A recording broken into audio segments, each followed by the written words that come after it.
भारत हा कृषीप्रधान देश. भारत देशामध्ये प्रत्येक राज्यामध्ये असं कुठलं उत्पन्न नाही, असं कुठलं पीक नाही की जे आपल्या देशामध्ये पिकत नाही. खरं तर असं म्हटलं जातं की जिथे पिकतंय तिथं त्याला किंमत उरत नाही, अशीच काहीशी परिस्थिती आत्ता देखील आपल्या भारतामध्ये नवे नवे महाराष्ट्रामध्ये आत्ता आपल्याला पाहायला मिळते. अनेक अनेक चांगली चांगली उत्पादनं, मग त्याच्यामध्ये फ्रूट असेल, भाजीपाला असेल, वेगवेगळ्या पद्धतीची उत्पादनं, मग त्याच्यामध्ये बाहेरच्या देशांमधला भाजीपाला देखील आपल्याकडे उत्पादित करण्याचा शेतकऱ्यांचा एक चांगला प्रयत्न या निमित्ताने राहिलेला आहे. ग्रीन हाऊसची शेती असेल, पॉली हाऊसची शेती असेल, अतिशय उत्तम उत्पादनं काढण्याचा शेतकऱ्याचा प्रयत्न नेहमीच राहिलेला आहे. परंतु त्याला म्हणावा असा बाजारभाव मिळतो का? अनेक प्रश्न खरं तर शेतकऱ्याचे आहे. आता खरं तर मी ज्या शेतामध्ये उभा आहे ते आहे डाळिंबाचं शेत. खरं तर जुन्नर तालुक्यातील येडगाव हे गाव, म्हणजे आपण असं म्हणतो की येडगाव हे खरं तर खूप सदन आणि समृद्ध असं गाव आहे. कारण येडगाव धरणासारखं एक चांगल्या जलाशयाचा साठा असणारं खरं तर धरण इथे आहे. जुन्नर तालुक्यात एक मोठं गाव, मग आपण ते आर्थिकदृष्ट्या म्हणूया, शेतीच्या दृष्टीने म्हणूया, एक मोठं गाव खरं तर येडगावला संबोधलं जातं. तिथलेच खरं तर एक शेतकरी आणि सामाजिक कार्यात नेहमी ज्यांचा हिरिरीने सहभाग राहिला ते सुखदेवजी नेहरकर यांचा हा खरं तर डाळिंबाचा बाग आपण जर पाहिलं तर प्रचंड मोठा बाग आहे हा. त्यांची डाळिंबाची आत्ता हार्वेस्टिंगला प्लॉट आहे, डाळिंबाची तोडणी चालू आहे, मार्केटला ते पाठवत आहेत. कशा पद्धतीने त्यांना बाजारभाव मिळतोय, डाळिंबाची सध्या एकंदरीतच मार्केटची परिस्थिती काय आहे आणि त्यांनी डाळिंब का लावली? कारण सुखदेव नेहरकर सारखा माणूस, पारंपरिक शेती करणारं व्यक्तिमत्व, कुठेतरी एका आधुनिक शेतीकडे वळाला. खरं तर त्याच्या पाठीमागे त्यांची नेमकी प्रेरणा काय, सगळ्या गोष्टी खरं तर मला जाणून घ्यायच्यात. अतिशय सुंदर त्यांचा डाळिंबाचा बाग आहे. आपल्या सोबत आहेत सुखदेवजी नेहरकर साहेब. खरं तर सर्वात प्रथम आपलं विघ्न टाइम्समध्ये स्वागत आहे. एक चांगल्या पद्धतीने आपण खरं तर पारंपरिक शेतीकडून आधुनिक शेतीकडे वळालात आणि एक चांगल्या पद्धतीचा डाळिंबाचा बाग, खरं तर एक आदर्श डाळिंबाचा बाग आपला आज उभा आहे. नेमकं डाळिंब लावावं असं तुम्हाला का वाटलं, किंवा नेमकी काय प्रेरणा होती या एकंदरीतच आधुनिक शेतीची? वाणी साहेब नमस्कार. उद्या स्वतंत्र भारताचा दिवस आणि आज 14 ऑगस्ट आणि उद्या आपला भारत देश ज्या 1947 साली स्वतंत्र झाला आणि त्या दिवसाचं औचित्य साधून आज तुम्ही मंडळी आदल्या दिवशी या ठिकाणी आलात आणि खरा प्रश्न तुम्ही डाळिंबाच्या संदर्भामध्ये विचारला. डाळिंब हा माझ्या विषयातला भागच नव्हता आणि डाळिंब लावावीत म्हणून मला खरं तयार करणारा ह्याच तालुक्यातला एक महान व्यक्ती ती आज आपल्यामध्ये नाहीत. विघ्नर सहकारी साखर कारखान्याचे चेअरमन स्वर्गीय सोपान शेठ शेरकर यांनी 3-4 एकर त्यावेळेला डाळिंबाचा बाग लावला होता आणि अण्णांकडं माझं नेहमी जाणं येणं असायचं. तर अण्णा नेहमी मला विचारायचे, सुखदेव तुझ्या शेतीमध्ये काय चाललं आहे, तुझी शेती किती एकर आहे? तर अण्णांना मी नेहमी म्हणायचा, म्हणजे सोपान शेठला मी नेहमी म्हणायचा का अण्णा आमचं विभाजन झालेलं आहे, साधारण मला 5-6 एकर जमीन आहे. तर म्हणले काळपॉट आहे की मुरमाड आहे? तर म्हणलं 2-2.5 एकर मुरमाड आहेत. तर मग म्हणले एक काम कर, तू एक डाळिंबाचा बाग लाव, एक साधारण 1 एकर लाव, 4-5 हुंडी साधारण 1-1.25 एकरमध्ये लावण्याचा प्रयत्न कर आणि भविष्यामध्ये फळबागांना चांगले दिवस आहे. आणि म्हणून मी सोपान शेठचं ऐकून हे डाळिंब लावलं. लावल्याच्या नंतर पहिल्या वर्षाला कुठल्याही प्रकारचा अनुभव नाही आणि नंतर आमचा मुलगा अजित सुखदेव नेहरकर, त्याचे जोडीदार संदीप गणपत नेहरकर आमच्याच वस्तीवर, त्यांचा इथं बाग होता आणि हे मित्रमंडळी एकत्र आल्याच्यानंतर काय औषध मारलं पाहिजे, कसं औषध मारलं पाहिजे आणि हार्वेस्टिंग येईपर्यंत कुठल्या बेसवर काय काय औषधं मारली पाहिजेत, ही सर्व मित्रमंडळी त्या ठिकाणी नियोजन करायची. आणि मग पहिल्या वर्षी मला, आपण या ठिकाणी उभं, त्याच वर्षी मला पहिल्या वर्षी 2 लाख रुपये मिळाले. खर्च वाचा जाता 1.5 लाख माझ्या पदरात पडले. मला असं समाधान वाटलं ते पैसे मिळाल्याच्यानंतर. स्वर्गीय सोपान शेठकर मी गेलो, अण्णा तुमचं ऐकल्यामुळं पहिल्याच वर्षी माझं भांडवल जाऊन मला 1.5 लाख रुपये मिळाले. खऱ्या अर्थाने माझा घराचा पाया तुम्ही आहात. आणि मग तिथून मोर जी सुरुवात झाली तर 2-3 वर्ष आम्हाला नाही म्हटलं तरी चांगल्या प्रकारे उत्पन्न मिळालं. तुम्ही मला मगाशी असं सांगितलं की आपलं पहिल्या वर्षी 2 लाखाचं उत्पन्न आपल्याला मिळालं, साधारणतः 50,000 रुपये आपलं भांडवल गेलं. भांडवल म्हणजे नेमकं कशा पद्धतीने डाळिंबाच्या शेतीला खर्च आहे, किंवा त्याचा मांडव आहे, किंवा त्याला औषध फवारणी आहे, कशा पद्धतीने स्टेप बाय स्टेप आपण डाळिंबाच्या उत्पादनापर्यंत जातो? आम्ही डाळिंबामध्ये नवीन असल्यामुळं सुरुवातीला आम्ही लोखंडाची एंगल किंवा तारा असं काहीच केलेलं नाही. आमच्याजवळ काही टामटाच्या तारा होत्या, काही आमच्याजवळ टामटाचे बांबू होते. सुरुवातीला थोडं आमच्याजवळ पैसे कमीच होते आणि त्यामुळं आम्ही साधारण लाकडावरती तारा ओढून कसा तरी हा बाग उभा केला आणि उभा केल्याच्यानं फार खर्च कमी आला आणि त्यावेळेला रासायनिक खतं जी आहेत ती खतं त्याला लागणारी औषधं त्यावेळेला फार कमी रेटमध्ये होती. आता परिस्थिती अशी झाली का फर्टिलायझरमध्ये जी औषधं M45 सारखी औषधं असतील किंवा कीटकनाशकं असतील ह्या औषधाच्या 3-4 पटीनं रेट वाढलेले आहेत. जो युरिया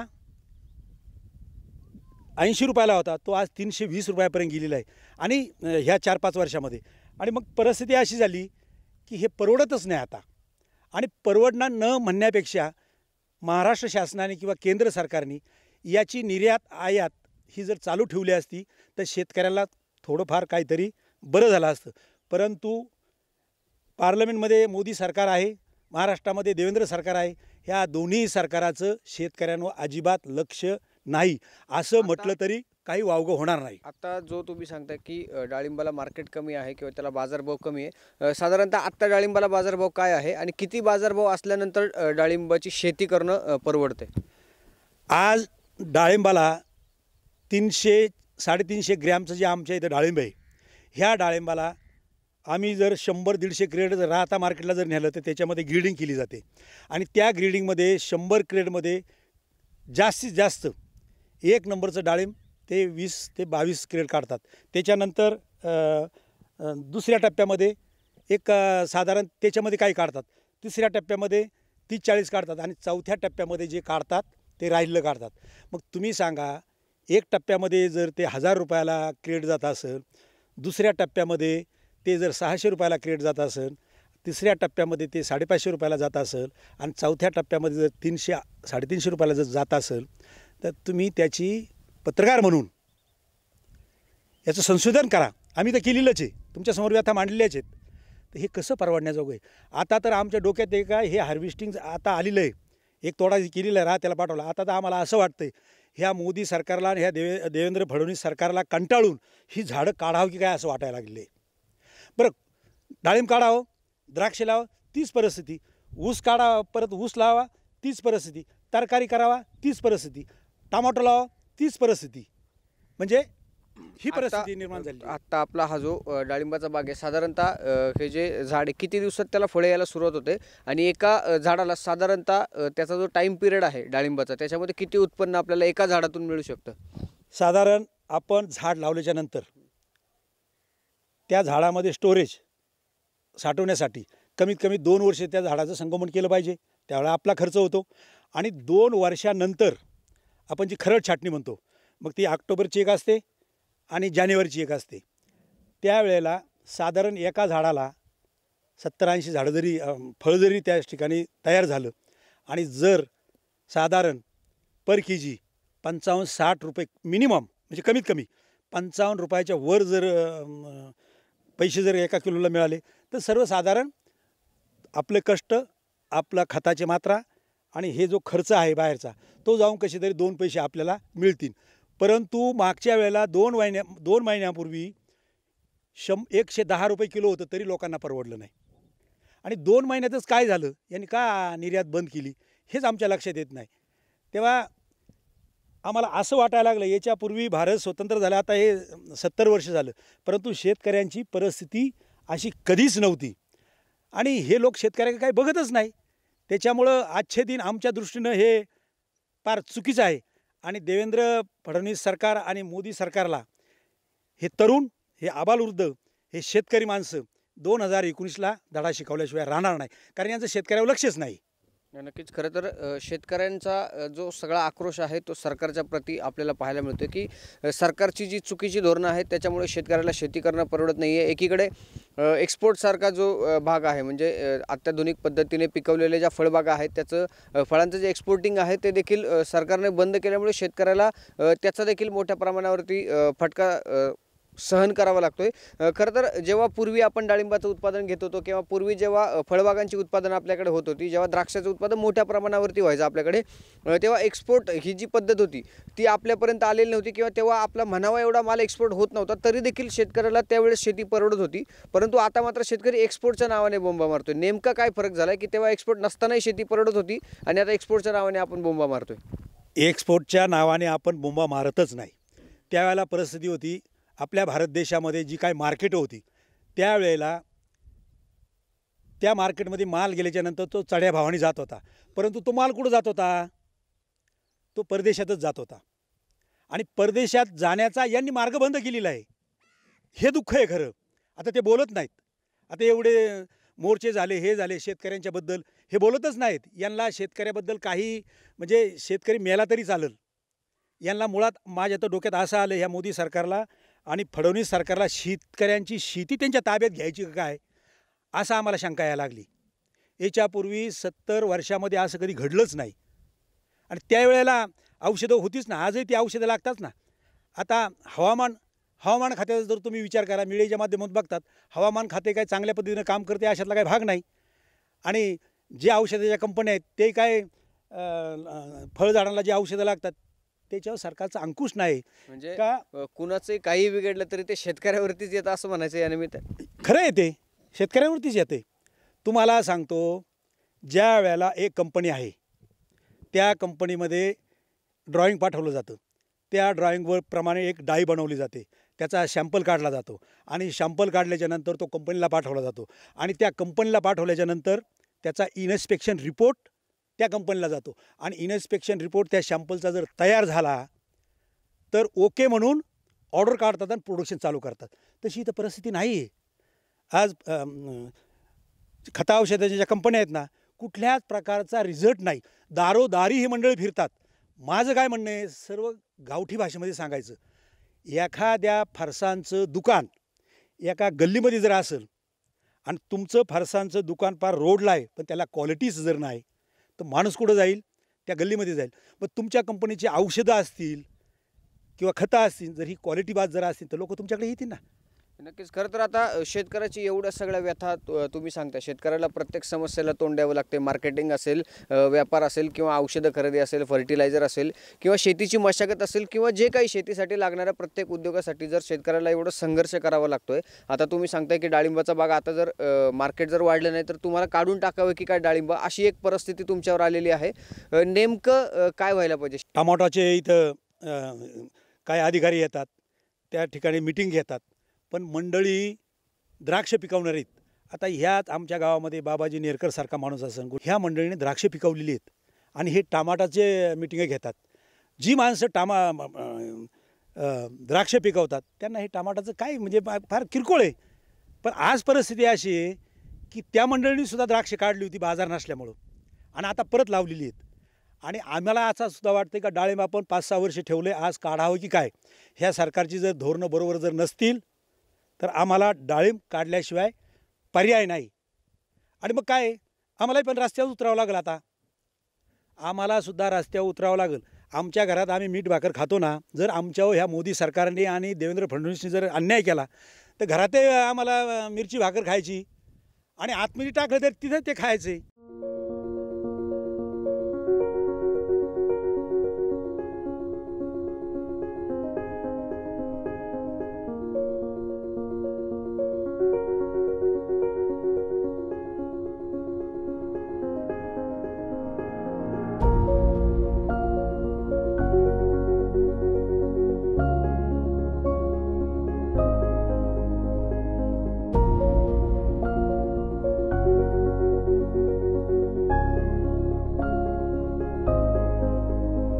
साहेब, डाळिंबाला किमान विक्री 2 लाख रुपये भांडवल लागतं आजच्या या हवामानाच्या परिस्थितीमध्ये. आणि आज बाजारभाव नसल्यामुळं अतिशय वाईट परिस्थिती, भांडवल पण निघणार नाही.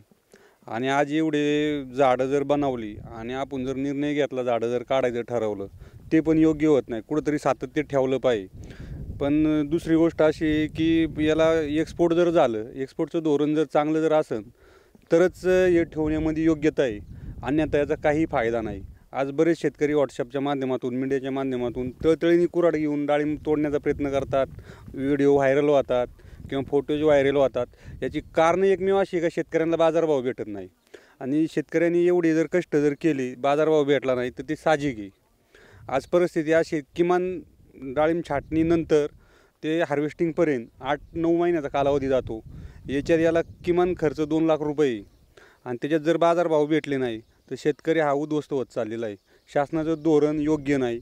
मुळात मोदी सरकार आणि देवेंद्र फडणवीस सरकार यांचं शेतकरीबाबत निर्यात आयात धोरण जे आहे ते कुठल्याही प्रकारचं असं चांगलं योग्य दिसत नाही. त्याच्यामुळं सर्वच बाबतीमध्ये शेतकरी अडचणीत आलेला आहे. कांद्याचं तेच आहे, डाळिंबाची तीच परिस्थिती आहे, भविष्यात द्राक्षाची पण तीच होऊ शकते. अशी परिस्थिती शेतकरी अडचणीत सापडलेला आहे. मार्केटला आवक भरपूर आहे. ह्या पिरियडमध्ये काय झालं, वातावरण खराब आहे आणि आता हंगाम चालू झालेला आहे. एक जानेवारीच्या ज्या छाटण्या होत्या त्या हंगाम चालू झाल्यामुळं आवक भरपूर आहे आणि उठाव कमी आहे. तर काल आम्ही बऱ्याचशा व्यापाऱ्यांना आम्ही चर्चा केली तिथं, तर व्यापारी म्हणले पुढं एक्सपोर्टला धोरण नाही, माल बाहेर जात नाही आणि त्याच्यामुळं हा सगळी अडचण आहे. एक्सपोर्टची धोरणं जर चांगली असती तर अडचण आली नसती. किमान 55 ते 60 रुपये पर के-जी जर विकलं गेलं डाळिंब तरच परवडतं, अन्यथा परवडत नाही. आणि तेच जर एक्सपोर्ट जर झालं तर 100-150 रुपये रेट शेतकऱ्याला भेटतो. आणि एक्सपोर्ट जर झालं तरच, कुठलाही माल एक्सपोर्ट झाला तरच ते उत्पन्न चांगलं झालं, एक्सपोर्ट झाला तरच शेतकऱ्याला परवडन. आपणही म्हणतो आपला देश कृषीप्रधान आहे, पण कुठल्याही पद्धतीने आज रोजी वाटत नाही कृषीप्रधान आहे. कुठल्या पद्धतीने वाटन सांगा. आज शेतकऱ्यांच्या काय व्यथा आहेत, खूप वाईट व्यथा आहेत. तुम्ही मीडियाच्या माध्यमातून दाखवता, तुम्हाला अनुभव आहे. तर गव्हर्नमेंटचं याच्यात मोठं काम अवघड झालेलं आहे.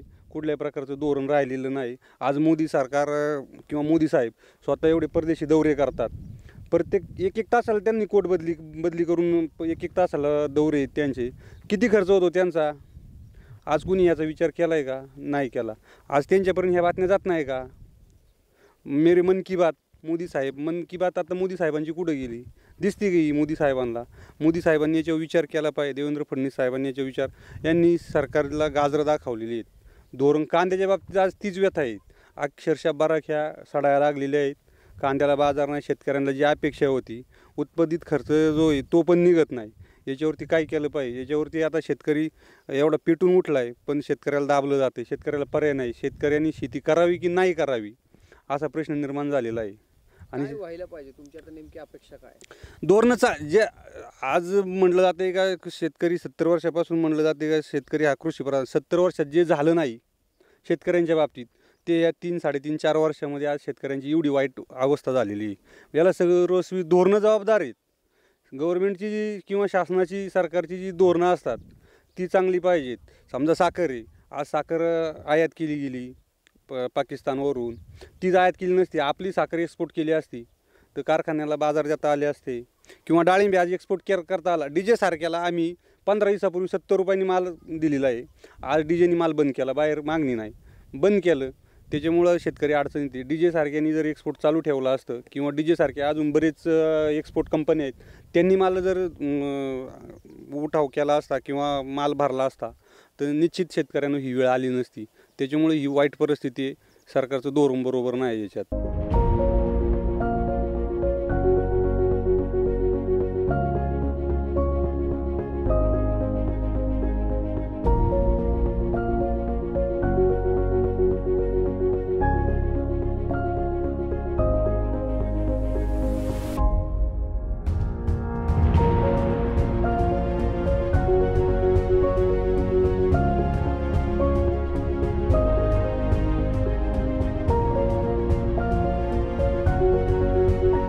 डाळिंबाच्या एकंदरीत जे उत्पादन आहे, उत्पादन त्याचं चांगलं आहे किंवा त्याला जर मार्केट लिंकेज जर चांगलं मिळालं तर डाळिंब हे एक चांगलं उत्पादन आहे असं तुम्ही चांगल्या पद्धतीने सांगितलं. आता जे नवीन शेतकरी आहेत की ज्यांना आता खरं तर डाळिंबाची शेती करावीशी वाटते किंवा ज्यांना फळबागांच्या उद्योगाकडे किंवा फळबागांच्या शेतीकडे वळावंसं वाटते, त्यांना तुम्ही थोडक्यात काय सांगाल तुमच्या माध्यमातून? बरीचशी लोक नाही म्हटलं तरी डाळिंबाका वळलेली आहेत. आज आपल्या जुन्नर तालुक्याच्या पूर्व पट्ट्यामध्ये जर गेले तुम्ही, त्या ठिकाणी बऱ्याच लावगडी झालेल्या आहे. पण आज इंदापूर आणि बारामतीची आजच बातमी आहे पेपरला, तिथं तेल्याने सर्व गोंधळ झालेला आहे. आणि तेल्या तो जाण्यासाठी एवढी महागडी औषधं आपण परदेशातून आणतोय किंवा इथून मारतोय. मग अशा लोकांनी काय करायचं? अहो, जमीन विकल्याशिवाय पर्यायच नाही. आणि मग याच्यावर जर शासनाचं काय धोरण जर नसेल शेतकऱ्यांच्या संदर्भात, तुम्ही 7वा वेतन आयोग देता. अहो, 7वा वेतन आयोग द्यायला तुमच्या सरकारची घडी विस्कळीत नाही, पण 7वा वेतन आयोग देत असताना त्यातले 50% जर शेतकऱ्यांना दिले तर संपूर्ण शेतकरी कर्जमुक्त होईल. पण हे सरकारच्या का लक्षात येत नाही? तुम्हाला 7वा वेतन आयोग द्यायला त्यांना परवडतं, आमदार खासदार यांचे पगार वाढवायला तुम्हाला परवडतं, त्यावेळेला ते एकत्र येतात. पण शेतकऱ्यांना कर्जमाफी द्यायची म्हटलं का यांची डुकी आपल्याजवळ पैसे नाहीत, अर्थव्यवस्था कोलमडल. नक्कीच. खरं तर प्रत्येक शेतकऱ्याकडे जर आपण गेलो तर हीच काहीशी परिस्थिती या निमित्ताने आपल्याला पाहायला मिळते आहे. अतिशय उत्कृष्ट बाग आहे, अतिशय छान फळं देखील त्याला लगडलेली आहेत, परंतु सोन्यासारखी लगडलेली फळं खरं तर मातीमोल किमतीत आणि मातीच्या भावात आपल्याला विकावी लागतात की काय, किंवा मातीच्या भावातच शेतकऱ्याला विकावी लागतात, ही खरं तर या निमित्ताने एक मोठी शोकांतिका आहे. त्यांनी आपल्याला जसं सांगितलं की काल राहुरी मार्केट या ठिकाणी देखील ते त्यांचा माल घेऊन गेलेले होते, परंतु त्या ठिकाणी मार्केट तर नव्हतंच मालाला, परंतु शेतकरी तिथे गेल्यानंतर शेतकऱ्याला जी राहण्याची सोय असते, शेतकऱ्याला तिथं जे आवश्यक ज्या गोष्टी आहेत त्या देखील त्यांना मिळालेल्या नाही आहेत. एकंदरीतच प्रत्येक शेतकऱ्याचा आता शासनावरचा विश्वास उडायला लागलेला आहे. खरं तर कुठं नेऊन ठेवला आहे महाराष्ट्र माझा अशी हाक देत हे सरकार सत्तेवरती आलं आणि आता हीच वेळ त्यांच्यावर म्हणायची आलेली आहे. शेतकरी त्यांना आता विचारतोय की कुठं नेऊन ठेवला महाराष्ट्र माझा. खरं तर सरकारचे धोरणं चुकली आहेत का, शेतकऱ्यांचं काही नियोजन चुकतंय का, बऱ्याचशा गोष्टी खरं तर संशोधनाच्या आहेत, परंतु प्रत्येक शेतकरी जर सरकारच्या नावाने आरडाओरडा करत असेल, सरकारच्या नावाने जर बोंब मारत असेल, तर नक्कीच याचा विचार या विद्यमान देवेंद्र फडणवीस सरकारने करणं गरजेचं आहे. एकीकडे पाणी फाउंडेशनसारखे चांगली उपक्रम देखील सामाजिक संस्थांच्या माध्यमातून खरं तर राबवला जातोय, परंतु प्रश्न हा आहे की पाणी फाउंडेशनसारखे प्रश्न किंवा शेतजमिनींसारखे प्रश्न जर सामाजिक संस्था जर घेऊन जर पुढे जाणार असतील आणि त्यातून सामाजिक संस्था जर काम करणार असेल, तर आमचं सरकार नक्की काय करतंय हा देखील या निमित्ताने एक उभा राहणारा प्रश्न आहे. आपण जर पाहिलं तर अतिशय सुंदर बाग नेहरकर यांनी फुलवली, बहरली, ती आज फळं त्याची चांगली लगडली, ती आज खाण्यायोग्य झाली, परंतु त्याला मार्केट लिंकेज मिळेना. शेतकऱ्याची ही अवस्था, शेतकऱ्याची ही व्यथा शेतकऱ्याने मांडायची कुणापुढं हा प्रश्न या निमित्ताने खरं तर उपस्थित होतोय. येणाऱ्या भविष्यकाळामध्ये निवडणुका तोंडावर आल्यात, जर शेतकऱ्याची परिस्थिती अशीच राहिली तर ह्या कृषीप्रधान देशामध्ये शेतकरी सरकारला त्याची जागा दाखवल्याशिवाय राहणार नाही, एवढं मात्र निश्चित. येणाऱ्या भविष्यकाळात सरकार या शेतकऱ्याचा नक्की विचार करेल आणि शेतकऱ्याला पुन्हा एकदा सुगीचे दिवस येईल आणि आम्ही कृषीप्रधान देशात राहतो हे अभिमानाने माझा बळीराजा ज्या दिवशी सांगेल त्या दिवशी हा देश खरं तर सुजलाम सुफलाम झालेला असेल. अभिषेक वाबन, ब्युरो रिपोर्ट, येडगाव.